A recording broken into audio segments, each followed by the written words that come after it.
Hi guys, welcome back to my YouTube channel. This is Leni Chef, and in today's video I will be discussing very sensitive but very relatable and important topic on how, as a Russian millennial, a single woman, I survive on a monthly salary of roughly $340 in rural area in Russia. I will be writing the exact number on the screen below because the exchange rate of currencies is fluctuating on a daily basis, even on an hourly basis. So the actual accurate number will be written on the screen. Let's begin. Disclaimer. First of all, Russian salaries and in general Russian economy, especially at this exact time, has been getting through a really rough patch, just like any country in this recession, but specifically because the government is sponsoring the war in Ukraine. It's devastating. I do not support it, and it's a different topic for a different day and time. But in general, on average, monthly Russian salary is about 5 to 10 times lower, especially in regional areas compared to the ones in the US. And I will be comparing Russia and United States because I lived in the US for an extended period of time. I had to move back almost 2 years ago. It was not an easy decision to make, but I had to because I was not going anywhere and my personal situation and economy had gotten really bad and rough, and I just had to move back.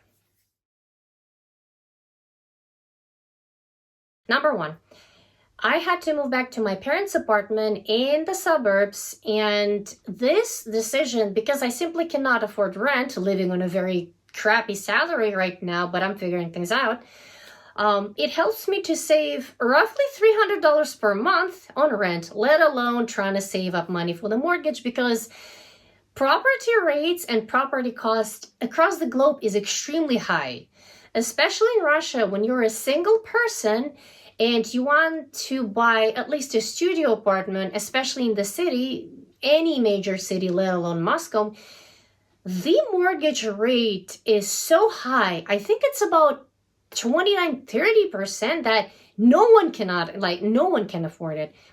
And the way government staged it, they actually force you to marry someone so that you can have a lower mortgage rate for maybe 10% or something. It's still higher than in the US, so that you can afford mortgage. And even saving up for the down payment is impossible. You need to work at least 2 jobs to be able to afford it. And I know that situation is pretty much the same in the US, or let's say Australia, Canada, across the globe. But in the US, the mortgage rate is actually lower. It's not 30%. It's not that crazy, even though, yes, the cost of living and the apartment and the housing cost is also crazy high compared to the salaries that we make on a monthly basis. And it's insane. Number 2, 99% of the time I cook at home because it's a lot cheaper, and 90% of my monthly income right now goes towards groceries because the inflation rate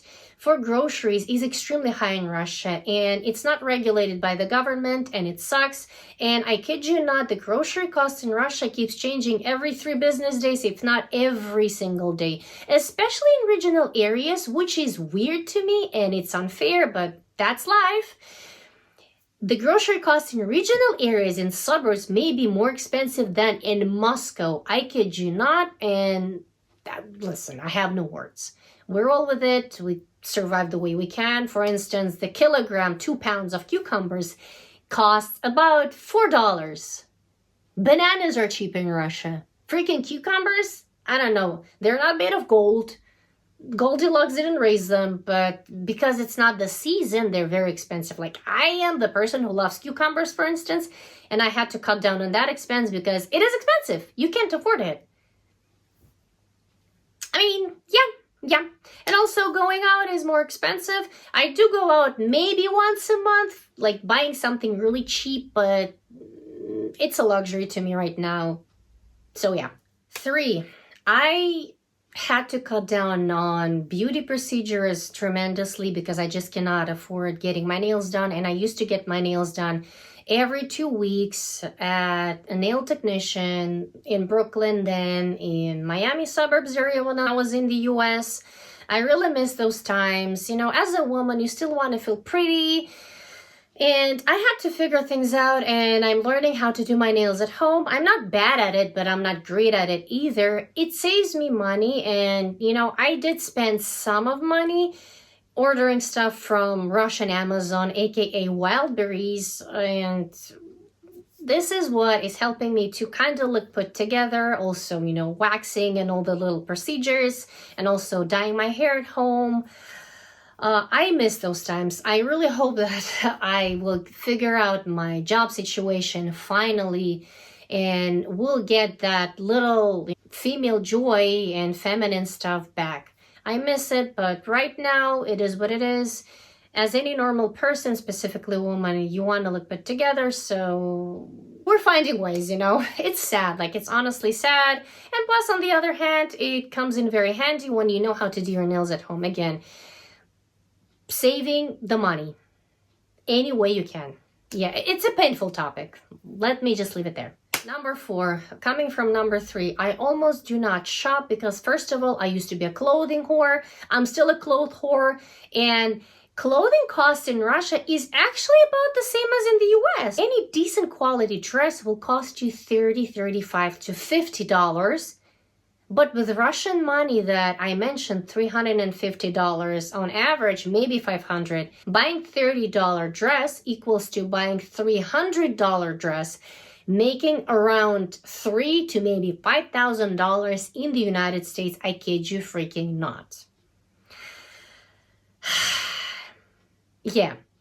Not only, first of all, I am kind of over that clothes hoarding stage of my 20s, and I'm in my 30s right now at this point, but also I just simply cannot afford to splurge a lot. And because right now I do not have my own apartment and I live at my parents' place and they already have their own stuff, I'm just not buying much. I'm only buying very necessary things like socks, tights, pantyhose, and you end up spending a lot more money on clothing in Russia because it's cold most of the year and we have 4 seasons, and I'm just wearing whatever clothes that I have left. And plus, thanks to my mom, she did buy me some stuff like a winter down jacket, also some shoes. My aunts, they would give me some money and some clothes. So it helps a lot. And plus, I work remotely right now. Well, I am going to quit soon, and I'm looking for a remote job. So when you do a remote job, it also helps you a lot to save up because you are working from the comfort of your home. Number 5, instead of going out, because I also cannot afford it, I usually just take long walks and I go out to the city maybe once every 2 to 3 weeks, once a month. Because going out means I have to take a bus and it's like extra $2 to $3 both ways, multiplied by 10, basically $20, $30 on the ticket. Yeah, multiply every single small expense by 10 in the US and medium expense by maybe 5 or 6. Yeah, the price cost is insane. And going out for me is just taking walks in the neighborhood. And sometimes when I feel like splurging a little bit, I just take a bus and go out to the city. I take a long walk. Our city of Ufa is beautiful, especially during summertime. Right now, the weather is shit because it's cold. And yeah, that's my going out activity, just taking walks. And I'm not going to the movies, especially because these days people watch and pay for streaming services. It's a lot cheaper. We have our own Russian streaming services like iv.ru and whatever. I fell out of it a long time ago, so yeah. I would love to go out to theater one day once I can actually afford it, but right now I'm trying my best to save up little by little to hopefully go to maybe Thailand or Turkey to see the ocean, because I miss the warm climate, I miss the ocean. I used to live in Florida, and my gosh, I miss the warm climate, guys. I'm dying to finally see the palm trees again, to hear the sound of the ocean, not the video recording, but the actual ocean, swim in it and calm down my mind. That's the goal. Yeah, taking walks helps a lot, reduces stress, reduces cortisol levels. Highly recommend, especially for someone who is as broke as me, no matter whether you are in the US, Russia, Europe, Asia, anywhere in the world. That's it. Number 6. I used to take pole dance classes 3 times a week, and that is expensive. I do miss my pole dance workouts, but because I also cannot afford it, Again, number 5, I take long walks. Number 6, I finally ordered myself a pair of dumbbells. They're light, relatively light, and I just started a couple of days ago weightlifting at home, and each dumbbell that I bought is 2 kilograms, which is pounds. It's something. I'm trying to lose weight because, boy, I gained 16 pounds, aka 8 kilograms, and it's not looking good. I don't really feel pretty right now. My jawline is not as sharp. Maybe someone who's watching this video says, bitch, like, what are you talking about? But I know myself. I know how I look like 2 years ago, and I want to get my body back. So I am working on it, especially because I'm 35. I'm going to be 36 this year. And the weight does not go away that easily anymore. I better start like soon. So I decided to start right now before it's too late. I miss my pole dance classes, guys, and it's more expensive even than the gym membership. I really do. And I hope that I'll get it back. Yes, I am depressed, but I'm trying to stay positive and I'm trying to find ways. You know, poverty is creative. Okie dokie, conclusion. So these are 6 ways of how I survive on $340/$350 monthly salary in Russia. Let me know how you guys are surviving, especially if you're millennials like me, born in 1990s or maybe the late 1980s. The times are rough, guys. Yeah, depressing, but I decided that I will be changing my life for the better because I was very depressed. I am finally on my recovery journey.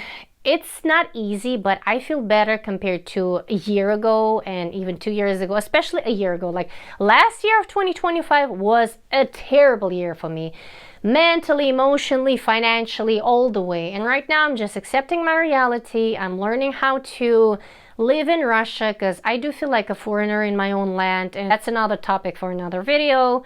Any person who was an immigrant in any country can relate to my trauma, and it is a trauma, especially when you have to go back to a country with the worst economy, no matter the times. It hits hard and it does affect you, but the only person who can save you from the bad situation is yourself, unfortunately. I hope that things will get better. I am praying for it, and nothing lasts forever, guys. Dark times do not last forever. Thank you so much for watching this video, guys. Bye. See you in my next one.